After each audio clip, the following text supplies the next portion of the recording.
حتى أهل البدع والأهواء، أهل البدع العقائدية وأهل البدع السياسية. أنا أقول بيننا وبينكم السلف، بيننا وبينكم الكتب، كان فيقول البدع بيننا وبينكم السلف. بسم الله الرحمن الرحيم.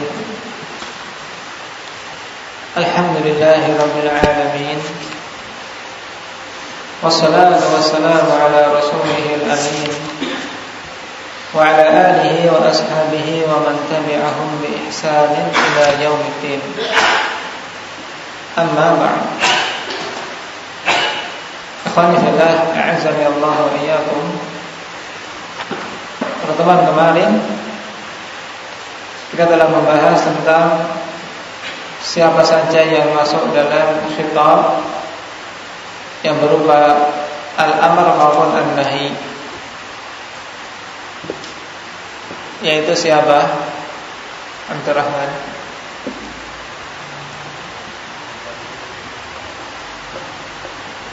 Yaitu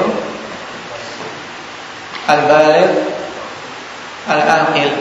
Nah, al-baligh dan al-aqil keluar dari kriteria al-baligh, yaitu anak-anak kecil yang belum mencapai umur baligh. Mereka tidak terkena pembebanan taklifiyah. Lalu bagaimana dengan anak-anak yang melakukan amalan-amalan soleh? Tayyib, apakah mereka mendapatkan pahala atau tidak? Indaki al-mujahid.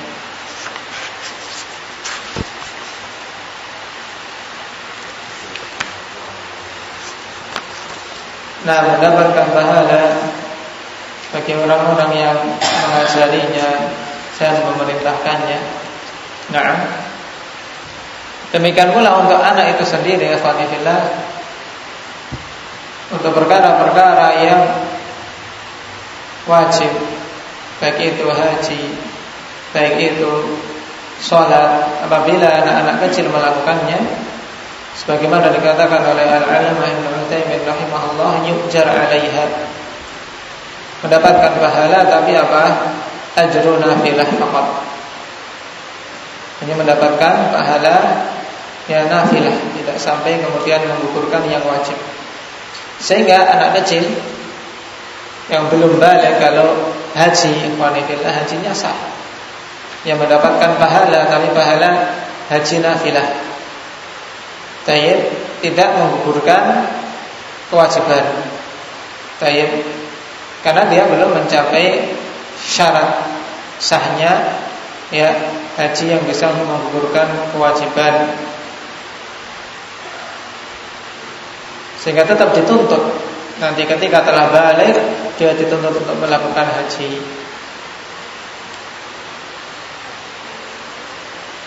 Demikian pula ya sholat, ya sholat seorang anak apabila telah memenuhi syarat dan rukunnya sah, tapi dihitungnya itu adalah nafilah baginya.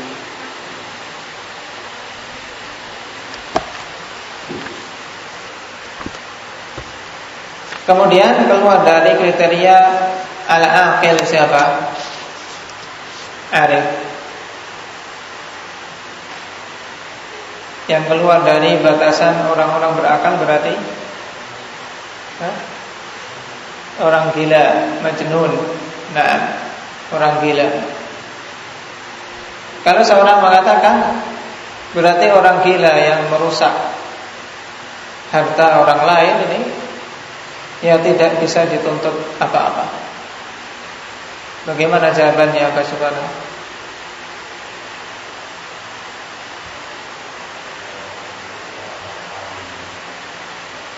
Dari sisi taklifiyah, ini pembebanan, dia tidak, hukum-hukum taklifiyah dia tidak berdosa. Nah, tapi tetap ada tuntutan, yaitu tuntutan untuk ganti rugi atas pengerusakan, karena dia menjadi sebab pengerusakan tersebut dan sebab kembali kepada ahkam wad'iyah. Ya, sehingga dituntut untuk ganti rugi. Tentunya kalau menuntutnya kepada orang gila, ya ikut gila juga berarti. Ya. Menuntutnya ya kepada yang waras, kepada wali yang menjaga hartanya kalau dia punya harta, dan kalau dia punya wali. Lalu orang gila yang tidak diketahui keadaannya bagaimana, menuntutnya kepada siapa? Ikhwanifillah. Maka apabila di sana ada baitul mal, maka disitulah kaum muslimin mendapatkan ganti ruginya. Ya. Baitul mal lil muslimin. Semoga Allah Subhanahu wa taala mudahkan untuk bisa berjalannya hukum-hukum syar'i di negeri kaum muslimin. Adapun kalau tidak ada yang demikian, ya bersabar. Baik.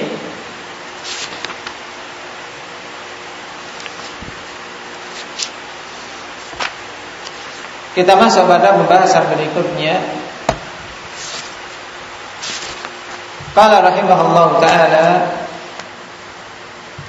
wa taklifu bil amri wan nahyi syamilun lil muslimina wal kuffar. Dan pembebanan atau taklif dengan perintah dan larangan itu mencakup kaum muslimin dan orang-orang kafir. Perkara ini ikhwanillah merupakan perkara yang masyhur atau pembahasan yang masyhur. Hampir-hampir tidak kita baca kitab-kitab usul kecuali mesti menyebutkan pembahasan ini. Bahkan juga disebutkan dalam kitab-kitab akidah. Naam, yaitu permasalahan apakah orang-orang kafir itu juga dituntut terkena perintah maupun larangan yang berhubungan dengan furu' syariah, cabang-cabang dari syariat Islam. Adapun mengenai tuntutan untuk la ilaha illallah, untuk masuk Islam, ini jelas tidak ada khilaf. Tuntutan untuk masuk Islam, perintah untuk mengucapkan la ilaha illallah, ini orang-orang kafir jelas mereka terkena perintah, ini tidak ada khilaf. Tapi kalau selain itu yang diibaratkan oleh sebagian kaum dengan nama furu', walaupun istilah ini istilah yang baru yang dimunculkan oleh Mu'tazilah, pembagian agama menjadi usul dan furu'. Nah, tujuannya apa? Untuk mengatakan bahwasanya kalau yang usul dalilnya harus qat'i, yang furu' dalilnya boleh dhanni. Yang usul haditsnya harus mutawatir, kalau yang furu' tidak. Ini semuanya adalah perincian-perincian yang batil yang muncul dari ahli bidah. Sehingga permasalahan ini termasuk permasalahan yang tidak membuahkan faedah dalam pembahasan usul. Tapi karena disebutkan dalam kitab-kitab, butuh kita mengetahuinya. Dari sisi amalan fikih tidak ada faedah atau tidak ada buah yang diambil tentang permasalahan apakah orang-orang kafir itu dituntut untuk melakukan perintah-perintah Allah dan larangan-larangan Allah. Nah, tayyib. Bahkan Imam Asy-Syatibi rahimahullah taala dalam Al-Muwafaqat menyatakan bahwasanya disebutkannya masalah ini dalam usulul fiqh la faedata fihi, tidak ada faedah padanya, fayajibuha, maka wajib untuk menghilangkannya. Nah, qala rahimahullah, lakinnal kafira la yasihu minhu fi'lul ma'muri bihi hala kufrih. Akan tetapi orang-orang kafir tidak sah darinya pengamalan terhadap suatu perintah, pengamalan terhadap suatu perkara yang diperintahkan kepadanya ketika masih dalam kekafiran. Perkara pertama, ikhwanillah, yang dirajihkan oleh Syekh Ibnu Utsaimin, dan ini adalah pendapat ahli sunnah wal jamaah bahwasanya orang-orang kafir tetap tertuntut juga, tertuntut untuk melaksanakan aturan-aturan Allah. Ya, baik itu yang diistilahkan dengan usul, yaitu untuk mengucapkan la ilaha illallah untuk masuk Islam, ini jelas, maupun dengan perkara yang diistilahkan dengan furu' oleh sebagian kaum, tetap mereka dituntut. Terkena perintah sholat, terkena perintah berzakat, terkena perintah berpuasa, terkena perintah untuk haji. Kemudian pula terkena larangan meninggalkan perbuatan-perbuatan dosa. Semua perintah-perintah itu ikhwani fillah juga ya orang-orang kafir tercakup. Akan tetapi orang kafir tidak akan sah ketika dia melakukan apa-apa yang diperintahkan tersebut ketika masih dalam kekafiran. Nah, ini anehnya. Baik, nanti maksudnya lalu bagaimana? Insyaallah di akhir pembahasan ini. Liqaulihi ta'ala wa ma mana'ahum an tuqbala minhum nafaqatuhum illa annahum kafaru billahi wa bi rasulih. Ini dalil dalam surat At-Taubah yang menunjukkan bahwasanya amalan orang-orang kafir tidak akan Allah terima selama masih dalam kekafiran. Tidaklah menghalangi mereka untuk diterima amalan-amalan yang mereka lakukan berupa nafkah, infak. Taib. Kecuali dikarenakan mereka itu kufur kepada Allah dan Rasul-Nya. Taib. Jadi ayat ini menegaskan yang menghalangi diterimanya amalan orang-orang kafir adalah sebab kekufuran mereka terhadap Allah dan Rasul-Nya. Sehingga selama masih ada kekufuran, amalan tidak akan mungkin diterima. Ini jelas. Jadi tidak ada kemudian perkataan orang-orang kafir itu baik. Ya, dia beramal baik. Tidak akan diterima oleh Allah Subhanahu wa taala selama masih dalam keadaan kafir. Tetap tidak akan keluar dari kriteria syarrul bariyah, sejelek-jelek makhluk kalau masih kafir. Wala yu'maru biqada'ihi idza aslam. Dan tidak diperintahkan untuk mengqadanya ketika telah masuk Islam.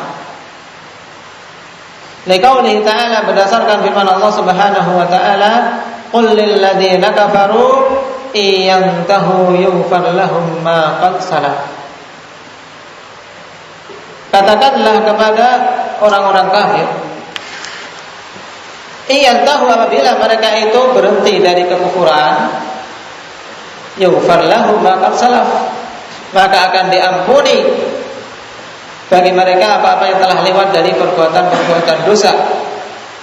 Dan perbuatan dosa itu mencakup dua hal. Ya, dosa itu ada dua macam, yaitu tarku ma amarallah, ya, wa fi'lu ma nahallahu anhu. Tarku ma amarallah bih, meninggalkan apa-apa yang Allah perintahkan, ini dosa. Yang kedua, melakukan apa-apa yang Allah larang, ini juga dosa. Nah, semua itu apabila dilakukan di saat kufur, kemudian mereka meninggalkan kekufuran masuk Islam, Allah katakan yughfar lahum, diampuni. Hal ini juga ditunjukkan dalam hadits Amr bin Al-As radhiyallahu anhu di mana Rasulullah mengatakan, ya, annal Islam yahdimu ma kana qablah. Sungguhnya Islam itu menghapus semua yang telah lewat dari amalan-amalan keburukan. Jadi amalan-amalan dosa yang dilakukan ketika kafir, saat masuk Islam semuanya dihapus. Jadi dua hal berhubungan dengan orang-orang kafir di sini. Kalian perhatikan, ini sebenarnya hubungannya lebih dekat ke pembahasan apa? Pembahasan akidah. Nah, ke pembahasan akidah, sehingga ya, dikatakan oleh para ulama dimasukkannya ke dalam pembahasan usulul fiqh. Ya, tidak ada hubungannya.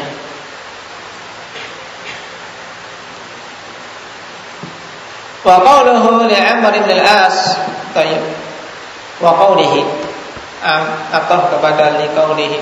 Wa qaulihi sallallahu alaihi wasallam li Amr bin al-As, "Ama alimta ya Amr anna al-Islam yahdimu ma kana qablah." Perkataan Rasulullah kepada Amr bin al-As, ya, tidakkah engkau mengetahui wahai Amr bahwasanya Islam itu ya menghancurkan atau menghapus apa-apa yang sebelumnya ya, dari dosa-dosa. Qala wa inna ma yu'aqabu 'ala tarkihi idza mata 'ala al-kufri. Dan hanyalah orang-orang kafir itu dihukum dikarenakan dia meninggalkan perkara yang Allah perintahkan atau melanggar perkara yang Allah larang apabila mati di atas kekufuran. Tayyib. Jadi inilah sebenarnya merupakan buah dari pembahasan. Nah, pembahasannya berhubungan dengan keadaan orang kafir kelak di ya hari akhir. Nah, adapun dalam pembahasan fikih tidak ada, sehingga lebih pasnya dalam pembahasan akidah, yaitu bahwasanya maksudnya orang-orang kafir ini tetap dituntut untuk melakukan ya apa-apa yang Allah perintahkan dan terkena juga larangan dari apa-apa yang Allah larang. Maksudnya apa? Hal itu ya akan menambah hukuman kelak di hari akhir. Ya. Semakin menambah hukumannya di hari akhir. Dihukum karena dulu kafir, juga karena tidak sholat, kafir tidak zakat, kafir tidak haji, dan seterusnya. Semuanya semakin memperberat. Nah, dan seandainya dia masih kafir kemudian melakukan sholat, melakukan zakat, dia tetap saja di dunia tidak akan diterima dan tetap dihukum di akhirat. Paham? Ini maknanya. Ya, jadi makna at-taklif bil amr wan nahi syamilun lil muslimin wal kuffar. Adapun muslimin jelas, adapun orang-orang kafir maksudnya ini ikhwan fillah. Mereka terkena khitab ya pembebanan berupa perintah dan larangan, tapi tidak akan sah pelaksananya kalau masih dalam kekafiran. Lalu maksudnya terkena pembebanan ini apa? Maksudnya adalah dengan semakin ditambah azabnya ya di hari kiamat kelak kalau mati dalam keadaan kafir. Dalilnya apa? Liqaulihi ta'ala an jawabil mujrimin.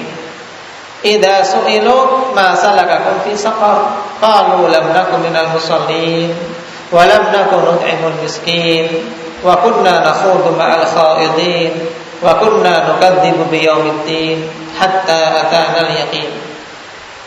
Berdasarkan firman Allah Subhanahu wa taala tentang jawaban orang-orang mujrim, orang-orang kafir yang dimaksud di sini ketika mereka ditanya, apa yang menjadikan kalian masuk ke dalam neraka Saqar?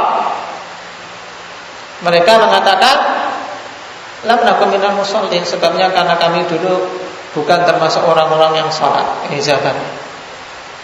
Kami bukan orang-orang sholat, bukan pula orang yang memberi makan para miskin.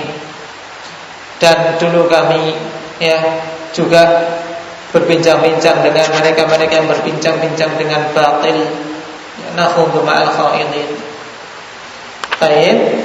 Kemudian nukadzibu biyaumiddin, dulu kami juga mendustakan ya tentang kebenaran hari kiamat, hari pembalasan, sampai datang kematian. Hatta atana al-yaqin, maksudnya sampai datang kepada kami al-yaqin, yaitu al-maut. Dari ayat ini yang Allah Subhanahu wa taala mengkhabarkan tentang jawaban orang-orang kafir menunjukkan bahwasanya orang-orang kafir itu ikhwani fillah di akhirat kalau mati dalam kekafiran dihukum ya, di antara hukumannya yaitu hukuman karena mereka meninggalkan perkara-perkara yang Allah perintahkan berupa sholat, berupa ya berbuat baik kepada manusia, zakat dan seterusnya. Maksudnya ini. Paham? Jadi dalam pembahasan ini kesimpulannya tentang masalah orang-orang kafir, hukum-hukum seputarnya. Yang pertama, ya, orang-orang kafir mereka terkena ya cakupan dalam perintah dan larangan-larangan Allah. Maksudnya apa? Ya, terkena perintah-perintah itu yang akan semakin memperberat hukuman mereka di hari akhir. Yang kedua, orang-orang kafir kalau mengamalkan amalan-amalan yang diperintahkan atau meninggalkan larangan selama masih dalam kekafiran, ya tidak akan diterima. Dalilnya tadi ini dihafal. Yang ketiga, seandainya dia masuk Islam, perbuatan-perbuatan yang dia tinggalkan dari kewajiban-kewajiban di saat kekafiran tidak akan dituntut untuk mengkodoknya. Nah, perkara yang lain sebagai tambahan, kalau orang-orang kafir masuk Islam kemudian murtad kafanillah, nah, maka dosanya digabungkan, ya, dosanya digabungkan ukhidha bil awal wal akhir. Ya, dosa-dosa yang dulu ya sebelum Islam juga dikembalikan lagi, digabungkan dengan dosa setelah murtadnya. Nah, sebagaimana dalam hadis, wa man asaa ukhidha bi amalihi ila akhir hadis. Siapa saja yang berbuat buruk, ya, yakni kafir setelah keislamannya, maka dosa-dosa sebelum keislaman dikembalikan lagi.